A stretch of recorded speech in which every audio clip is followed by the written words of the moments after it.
Hi, I'm Cheryl and welcome to the Sewing Room channel. I've got a really fun project for you and very economical too. The front of this oven mitt came from a kitchen towel that had this printed design on it. And on each end of the towel, it had this same design. So I took that towel and made a bunch of little goodies for the kitchen out of it. In this video, I'm going to demonstrate how to make this oven mitt. Now, if you're interested in making other coordinated items for your kitchen, here's the pot holder, a hanging pot holder, and here is a kitchen towel. The video links to make these are listed below your YouTube screen. So you could buy several towels and make all kinds of goodies for your kitchen. So let's get started. To make this oven mitt, the cutting instructions and supply list are listed below your YouTube screen. This is the kitchen towel that I'm using. I purchased it at Walmart for only 96 cents, and it's got this same design at both ends. So I'm going to show you how to cut it out into a 7.5-inch square. So here's my rotary cutting ruler, and I've put a little post-it on the 7.5-inch line here and here. And I'm going to center this area, this 7.5-inch square area, over the design. You're going to have about 3/4 of an inch on all four sides that extend out past this center design.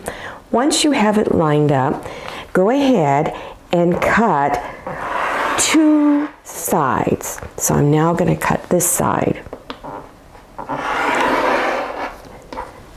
Now turn it, and you're now going to cut the last two sides. So place your 7.5-inch line here and here on your two previously cut edges. And once you've got it lined up, always take your time because you only have one chance to do this, and then cut your last two sides.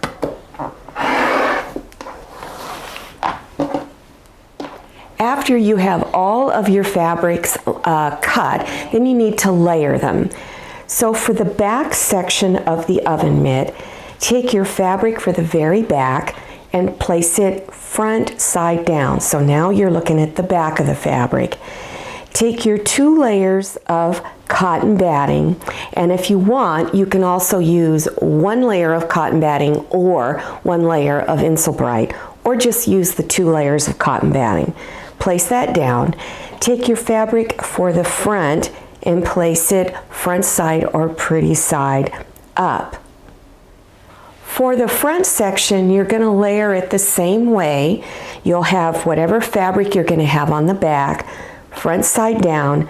Your cotton batting is in there in between, and then you put your kitchen towel piece on top. Then you're going to take straight pins and pin these layers together. You're also going to do that for the back section.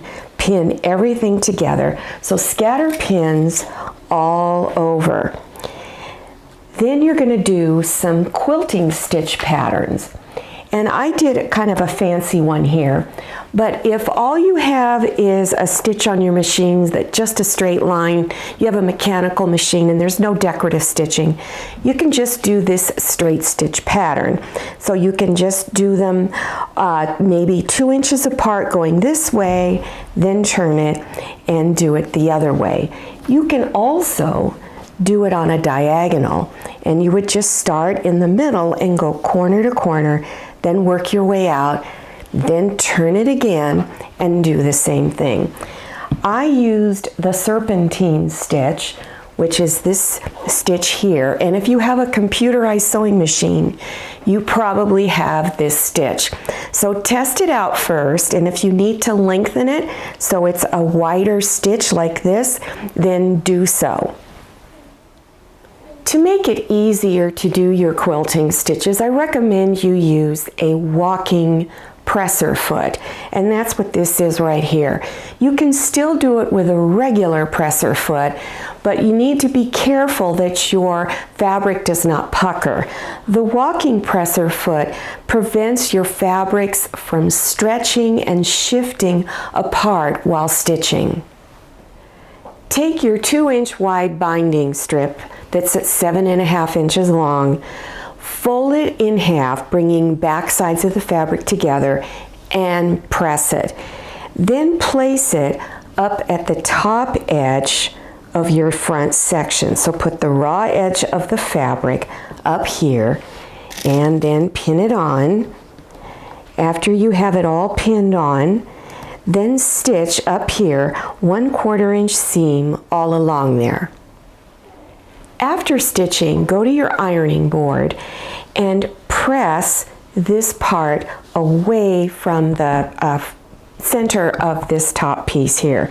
So press it away, then turn it over to where the back side is showing and fold this over to the back side. Now it's important to pull this folded edge past your stitch line there. So make sure you get it past there and then go ahead and pin it all the way across. Then turn it over to the front side and do stitch in the ditch, and that's where the binding and the towel fabric come together, and you would just stitch right in here all the way across. Take your back section, and I'm having this side facing up. Now take your front section and line it up along the bottom edge and the 2 sides.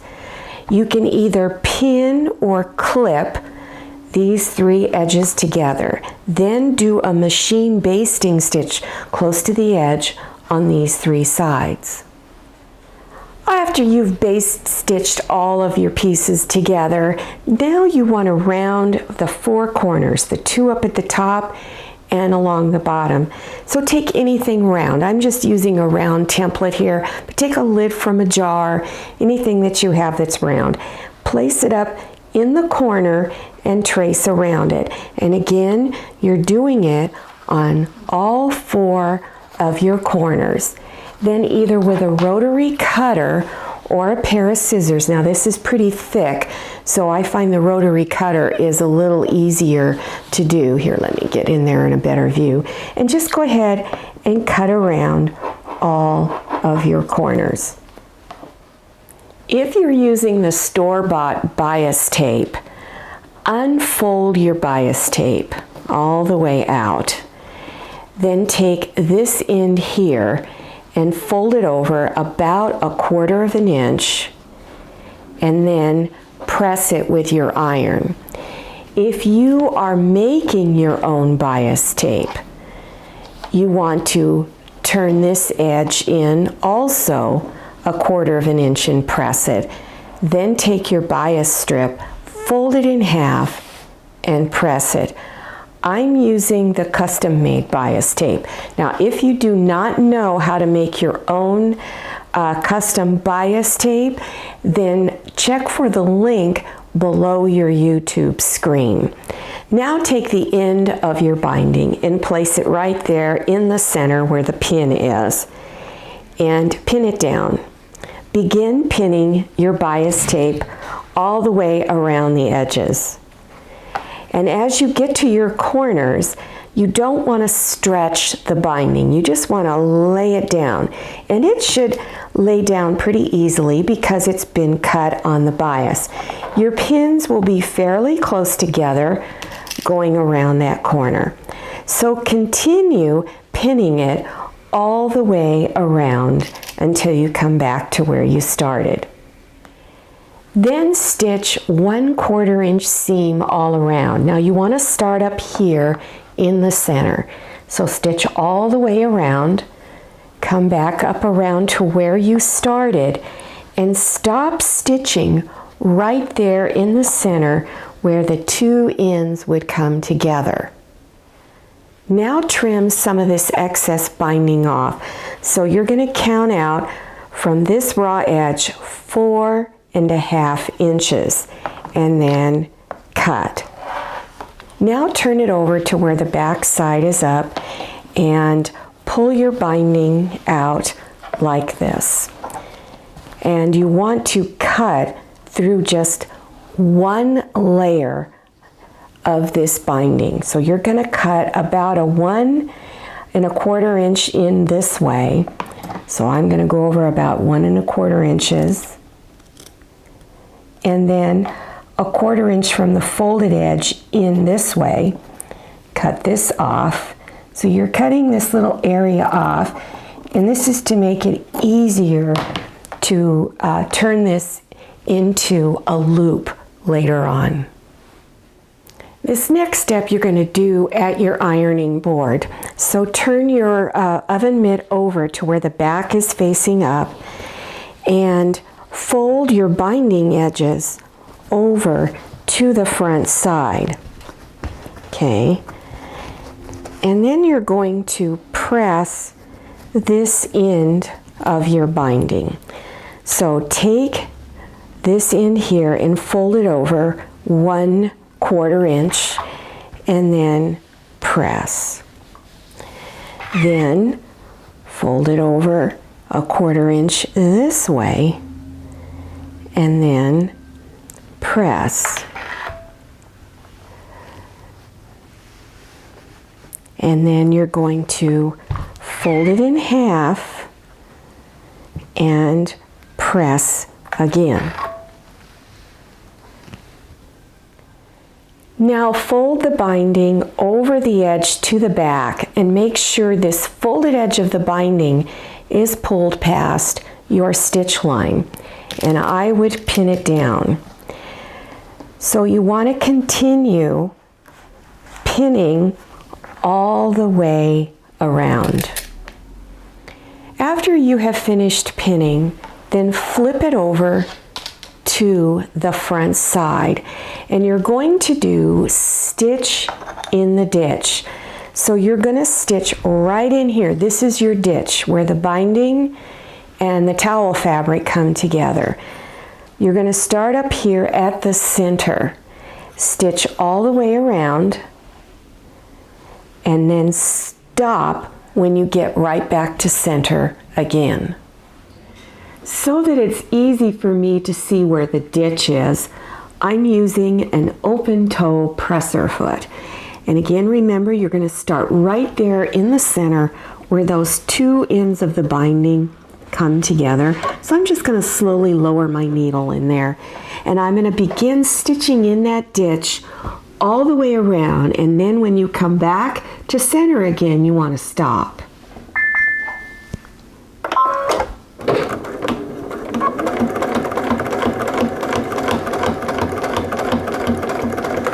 Now I notice, you're probably noticing that I am stitching over my pins. Sometimes I do. In cases like this, I often do because I just want to make sure that binding stays where it's supposed to be.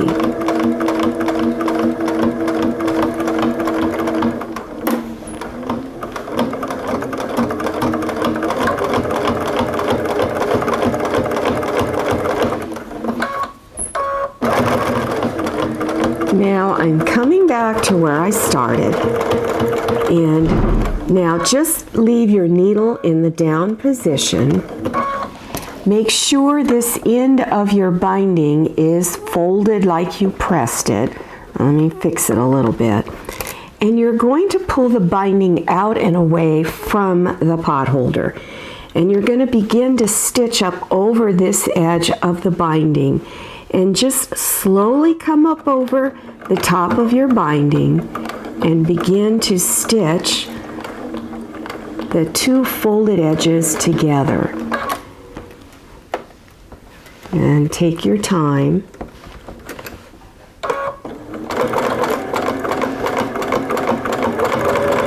When you get down here to the end,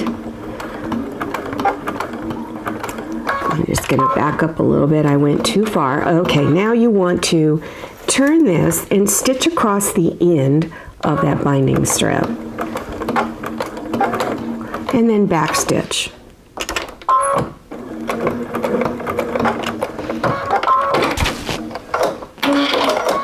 Now you have just one more step, you're going to take the end of your binding and make a loop out of it. So just turn it around like this, place it underneath, flip this over, and here it is. So you want it like that. And then just place a pin there temporarily to hold it in place. There we go. And then you're going to go back to your sewing machine and then stitch a little square here to hold it in place. So I'm going to first start stitching up along the top edge here of the binding, and I'm going to go across maybe 4 stitches, go down a few stitches, and I'm going to keep turning it till I create this little rectangle shape. So go ahead, and I'm going to lower my needle in there, and I'm going to go ahead and start stitching across the top. And now I'm going to turn it and stitch down a few stitches, turn it again, go across, and then I'm going to turn it. Now I can remove my pin because I know it's secured now. I'm going to go back up towards the top and turn it and go across. And then I'm going to back stitch a little bit, and then you are done. I hope you enjoyed this video. Now remember, if you wanted to make those other items, check below your YouTube screen for the video links. There'll also be links there for other pot holder and oven mitt projects. Thanks for watching, and happy sewing, everyone. I hope you enjoyed this video. If you did, please click on the thumbs up button. Don't forget to click on share to share this video with your friends. If you haven't subscribed yet, click on that red subscribe button down there in the lower right-hand corner of your screen. Don't forget to click on the bell and enter your email address so you'll receive email notifications about my latest videos. I'm Cheryl, and this is a lot of mayonnaise. See you next time, and happy sewing!